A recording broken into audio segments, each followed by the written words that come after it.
Artificial turf is used on athletic fields around the country, including DePaul's Wish Field. But are the products in that turf safe? Good Day DePaul's Jaclyn Driscoll looked into this issue and has this report. This past summer, DePaul replaced all the old turf on Wish Field, installing new artificial athletic field turf. But since 2008, safety concerns have emerged over this new type of turf on Wish Field and other soccer fields around the country. Some are worried that it may contain cancer-causing materials.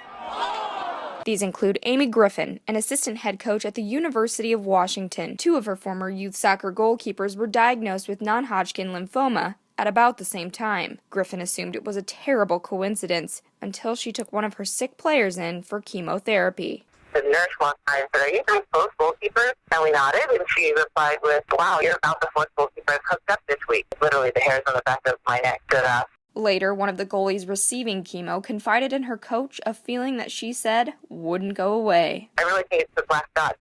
Black dots, or crumb rubber, are shredded car and truck tires used as infill for artificial turf, containing all of the same chemicals found in most tires, including 4 carcinogens. Rubber tires are made with chemicals that are known carcinogens. So there's no question these chemicals cause cancer. The question comes when you talk about whether the people on the field, playing on the fields, are being exposed to those carcinogens. Darren Gill, vice president of marketing for Field Turf, the company that installed Wish Field's turf, told Good Day DePaul in a phone interview that the company's manufacturing process makes these chemicals safe. Tires have substances which could be considered harmful.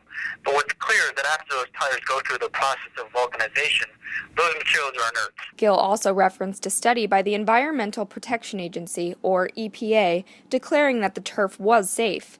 Since then, the EPA has concluded that more testing needs to be done. Meanwhile, Coach Griffin and others have made a list of the players with cancer and found that many of them are goalies, who often dive into the turf to block shots. Because of these concerns, some schools and parks have halted the installation of the turf or replaced it altogether. We asked DePaul officials about the concerns over this field turf. The school's director of athletic facilities, Mike Lunty, did not comment for the story. The university administration also did not provide a spokesperson, but did issue this statement. Please know that the safety and health of students, faculty, and staff are of paramount concern at DePaul.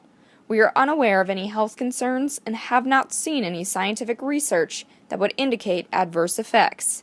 The Synthetic Turf Council, an industry group, says 14 different studies show that the turf is safe. Studies that have been done to date are shorter term, but truthfully, on the shorter term studies that have been done, they're not seeing any health effects or negative health effects. So we're not seeing any degradation of the material or anything in that material that's changing over time that would lead us to believe that long-term effects would be different.